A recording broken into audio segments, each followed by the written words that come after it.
Saya akan menyampaikan maklumat saya untuk internasional.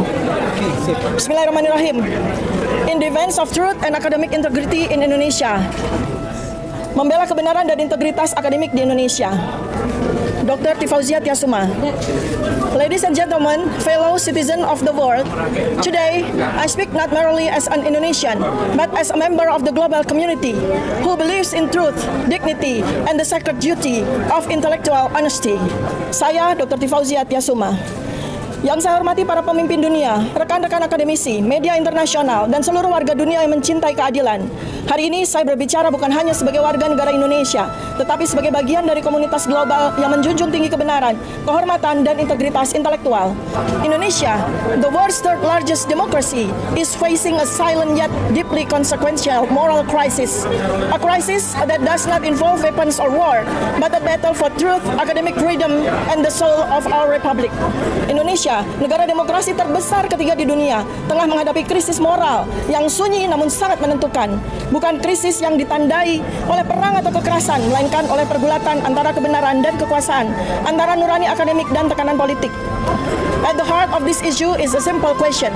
Did a former president of Indonesia serve the nation with an inauthentic academic credential?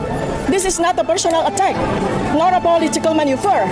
It is a constitutional and moral inquiry posed by academics, researchers, and professionals who fulfill their duty to question, to investigate, and to speak. Inti dari persoalan ini adalah sebuah pertanyaan yang sederhana namun mendasar.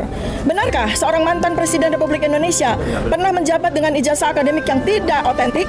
Pertanyaan ini bukan serangan pribadi, bukan fitnah, bukan pula manuver politik. Ini adalah panggilan moral dan konstitusional yang diajukan oleh kami para akademisi, peneliti, dan intelektual yang menjalankan tanggung jawabnya untuk mengkaji, mempertanyakan, dan mengungkapkan kebenaran. Yet today, I, Dr. Tifa, Mr. Dr. Roy Suryo, and Dr. Rizwan Syanipar, and others are being prosecuted, silent, and treated as criminals. Their only crime is asking for the truth. We have not acted recklessly, nor with hostility. Our method was scholarly. Our motive is to protect the integrity of the Republic. This is a textbook case of whistleblower separation. It represents a dangerous precedent for democracies everywhere. Namun hari ini, kami yang bersuara, di antara kami adalah saya sendiri Dr. Tifa, Dr. Roy Suryo, Dr. Rizwan Syanipar, dan beberapa lainnya justru dikriminalisasi. Kami dibungkam, kami diperlakukan seolah-olah penjahat. Padahal satu-satunya kesalahan dalam tanda kutip kami adalah kami sedang menegakkan kebenaran. Kami tidak bertindak sembrono, kami tidak menyerang, kami menggunakan pendekatan akademik, dan motivasi kami adalah menjaga kehormatan Republik. Ini adalah contoh nyata dari penindasan terhadap para whistleblower. Sebuah presiden berbahaya, bukan hanya bagi Indonesia, tetapi bagi demokrasi di seluruh dunia. We understand that every nation has its sensitives and every state must protect stability.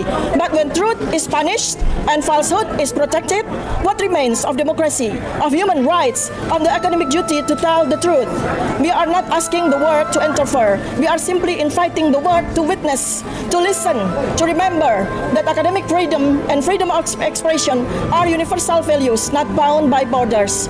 We ask our friends in the United Nations, in international academic institutions, in global human rights organizations to hold space for this case, to recognize the moral cost when silence prevails over truth.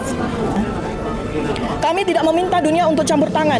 Kami hanya mengundang dunia untuk menyaksikan, untuk mencatat, untuk mendengarkan. Karena kebebasan akademik dan hak untuk berkata benar adalah nilai universal dan dilindungi oleh undang-undang internasional. Dan ini tidak terikat oleh batas negara. Kami memohon kepada sahabat-sahabat kami di PBB, di universitas-universitas dunia, di organisasi hak asasi manusia internasional, beri ruang bagi kasus ini. Sadari bahwa harga dari diamnya suara nurani jauh lebih mahal daripada ketidaknyamanan politik sesaat. In the words of the Prophet Muhammad, peace be upon him, saying the truth even if it is bitter. And in the tradition of global justice, the arc of the moral universe is long, but it bends toward truth. May it bend there, may it bend here, may it bend now. Thank you. Rasulullah Muhammad SAW pernah bersabda, katakanlah yang benar walau itu pahit. Dan dalam tradisi keadilan global, kita mengenal ungkapan, lengkung semesta moral itu panjang tapi ya condong menuju kebenaran. Semoga ia sekali ini condong ke sini dan semoga saatnya adalah sekarang.